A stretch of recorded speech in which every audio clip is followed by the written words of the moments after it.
ginagawang parkingan ng mga estudyante, tapos iiwan yung sasakyan. Ito nga po yan, dumating na yung mga may-ari, yung mga taga-Ateneo sila, mga estudyante.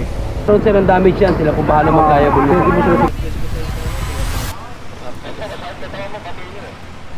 Alright, yan mga puro, natikitan si na madam, magre-reklama daw si na madam. No parking both sides po, ayan.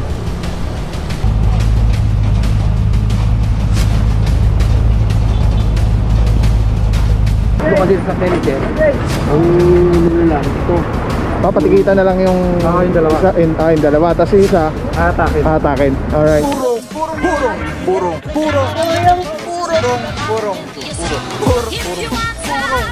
pagmamahal. Purong pagmamahal. Alright mga puro, dito naman meron tayong naabutan, Officer Ricafort kasama nandyan at Officer Mentera. Isang Honda Jazz na mukhang ano na, no? Medyo parang napabayaan na yata ito. Naiwan na dito, nakapark sa ano, sa kalsada. Si boss ba may-ari? Ito pala, may-ari nandito na, kaya lang mukhang naurasan na yata ito. Sabi raw, yung isa raw, bali yung tatlo hindi pwede. Kahit ako yung driver, hindi pwede talaga. Hindi, yung isa, tatlo kasi sa Felice, ang lang, ito. Papatikitan na lang yung dalawa. Yung dalawa, tapos isa atakin. Alright. So yung mga puro, ito nahila natin dahil nga naurasan na yan, 5 minuto. Tapos yung dalawa doon, hindi pa naman naurasan ng towing personnel. So ticket na lang dahil nandiyan naman yung may-ari. Tapos wala talagang warning. Talagang, ano siya, parang flash operation. Biglaan po talaga kayo, tapos gugurin yung mga. Hindi naman yan madadamit. Hindi naman po. May video naman yan sir. May video. Bali ang magiging panagkaroon sir ng damage yan, sila kung bahala mag-liable. Opo, kaya po yung ano na yan, yung hindi mo rin yan i-video sir para may ano. May notice naman yung ano. Opo, ano po magiging problema dyan. Yun naman talaga yung worry ng mga ano eh. Siyempre yung mga owner. Sila po mag-ano yan. Yung ginawa mo malinis walang alright, yung mga puro, may concern lang si bossing with regards sa damage. Lagi na sinasabi, liable ang towing company pag may na-acquire siya na damage upon towing.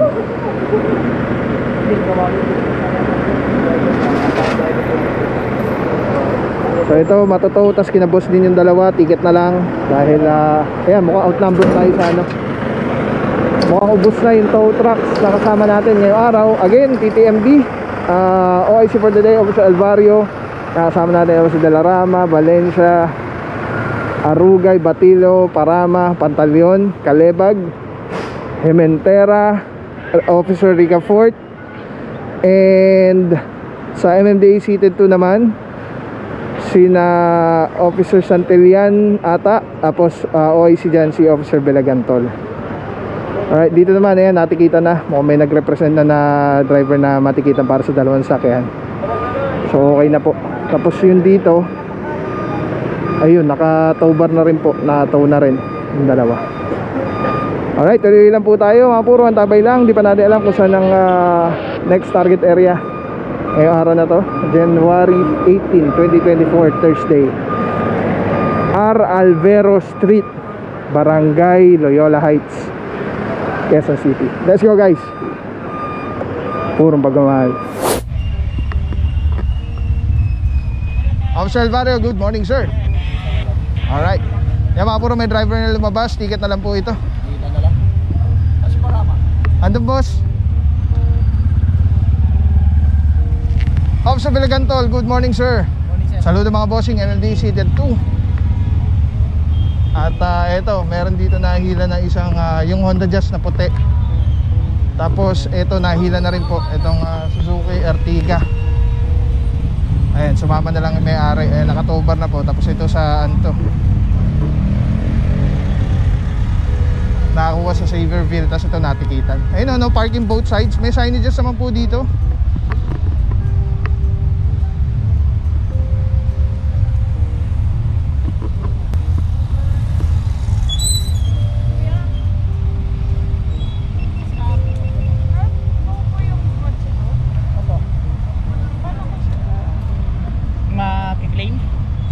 Can I pay now and get it? Tumana. You can proceed to Tumana, Marikina.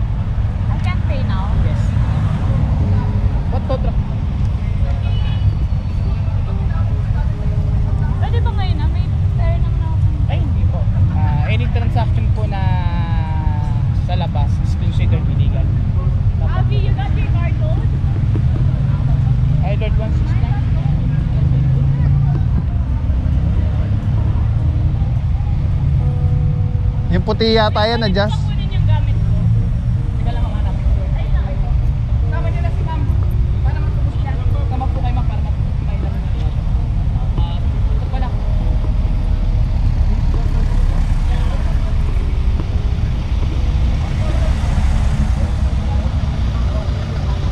Alright guys, so ito yung sakyan ni Madam, yung Honda Jazz na white. Nataw yung sakyan niya. Dahil mga ano yata sila, estudyante sa Ateneo. Tapos dito sila nagpa-park. Ito papakita ko po sa inyo. Alright mga puro, natikitan, Nato, Honda Jazz, Nato, Ertiga, TRV. Napag-alaman natin mula doon kay barangay personnel, BPSO. Ang nangyayari daw dito is ginagawang parkingan to ng mga estudyante na taga Ateneo. Papark sila dito, tapos iwan nila yung sasakyan, papasok sa eskwela. At siguro nagtitipid ng pang-pay parking. Hindi natin alam. Tapos dito naman, ito yung kina Mami, yan, natikitan po pareho. Doon naman natikitan yung dalawa dahil naabutan niya, pero yung isa hindi niya na naabutan, na orasan na. Para po sa kaalaman ng lahat, dito sa taga rito, sa area na to, no parking both sides po. Ayan.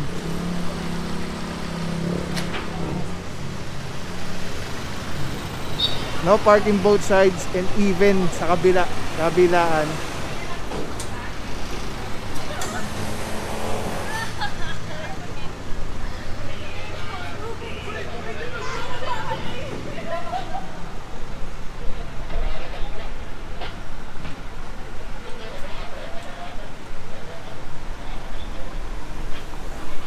Ito po. Ayan. Ayan, si Mami yung gusto niya daw sana maluwag naman yung kalsada, pwede parkingan yung mga sides. I-ano niyo po, i-raise niyo po sa barangay. Para yung barangay i-raise sa local government, sa city council. Sir, sino po ang pinaka-pinaka? Po, nakalagay po dun sa papel. Ando na po? Opo. Buti kita na.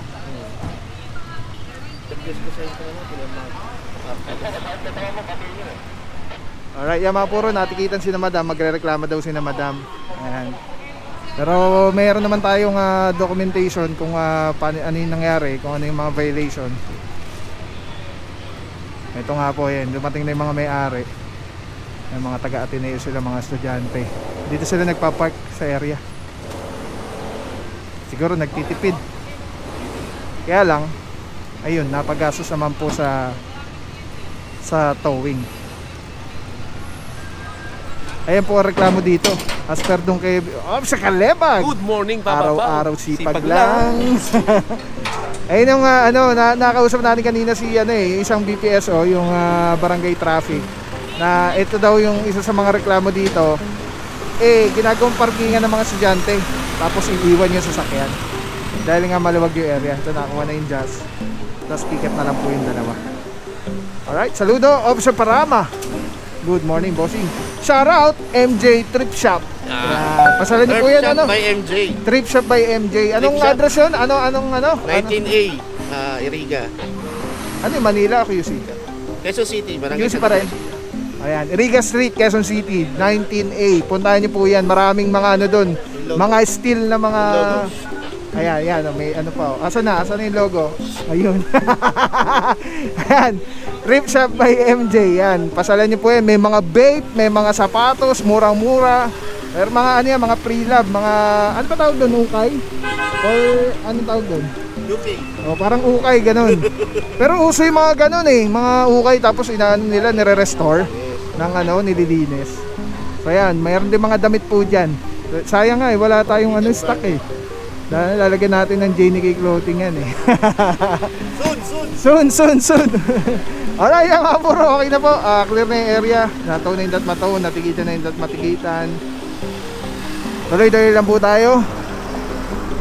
Hindi lang natin alam, mukhang dito na matatapos, boss, na wala na, no? Negative na. Alright. So yan mga puro, minum maraming tubig, magdasal, at maging mabuting tao araw-araw. Purong pagmamahal. Let's go. Alright mga puro, ito na po yung aftermath ng clearing operation na nakuha natin dito, Honda Jazz na Azul. nataw na. Tapos may natikitan din po dyan dalawa na sasakyan dito kay Mami. Yung kilala niya si Mayor, ang ating butihing Mayora, Mayor Joy Belmonte. At magre-reklamo daw si Mami. Yung dalawa sa kanya natikitan, nakabangketa isa, yung isa naman nasa kalsada. Dito merong isang CRV, tapos merong isang Ertiga, merong isang Honda Jazz nahila, yung Ertiga nahila, natikitan, Fortuner. May nahila pa, ayun no, hinihila pa currently.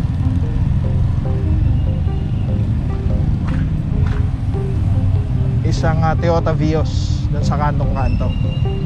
At yun na nga, tulad na sabi natin kanina, ang reklamo dito is ginagawang parkingan tong area ng R. Alvero ng mga estudyante ng Ateneo.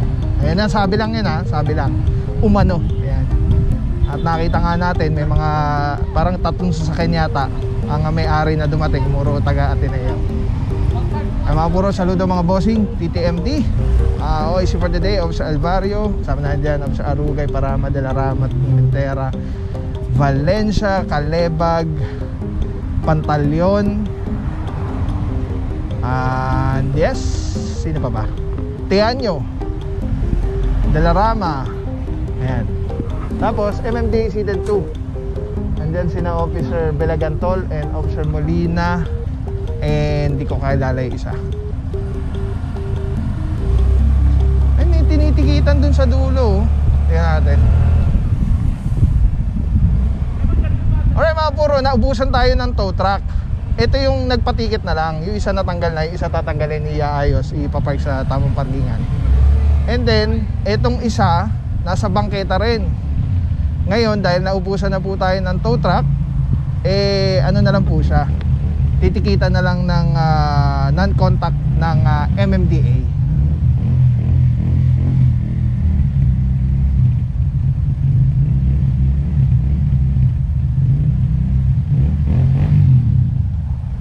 Alright, so far okay na po. At mukhang dito na matatapos ang operation natin today. Dahil wala tayong tow truck na kasama. Ubus na. So that's it. Saludo mga bossing. Let's go guys. Puro pagmamahal.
Misleading yung ginawa nilang mga linya eh.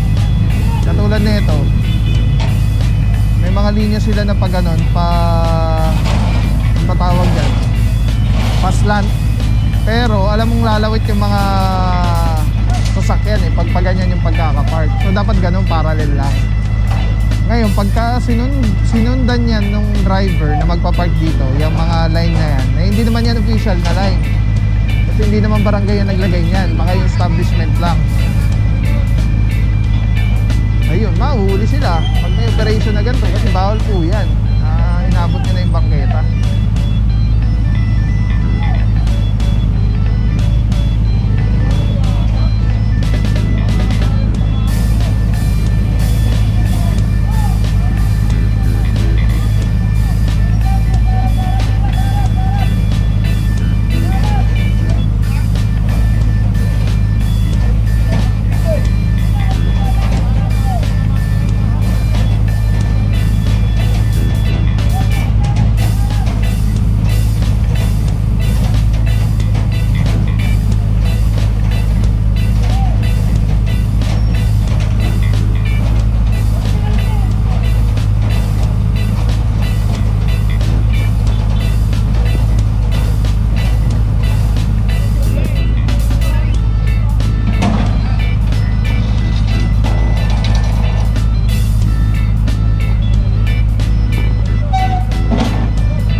big shoutout lang Telesim Philippines. Grabe, sobrang solid nito mga bro. Ito lagi natin kasama sa mga operations, sa mga vlogs natin. Tatanggalin nyo, twist nyo lang yan to the left. Tapos ayun na, pwede mo ng handheld camera na siya. Tapos, ang ganda. Diba? Hindi ka mukhang ano, yung parang may nakasabi sa'yo na weird. Ganda. Ganda ng kulay. Pogi-pogi pa rin. LC number 1. Let's go. Purong pagmamahal.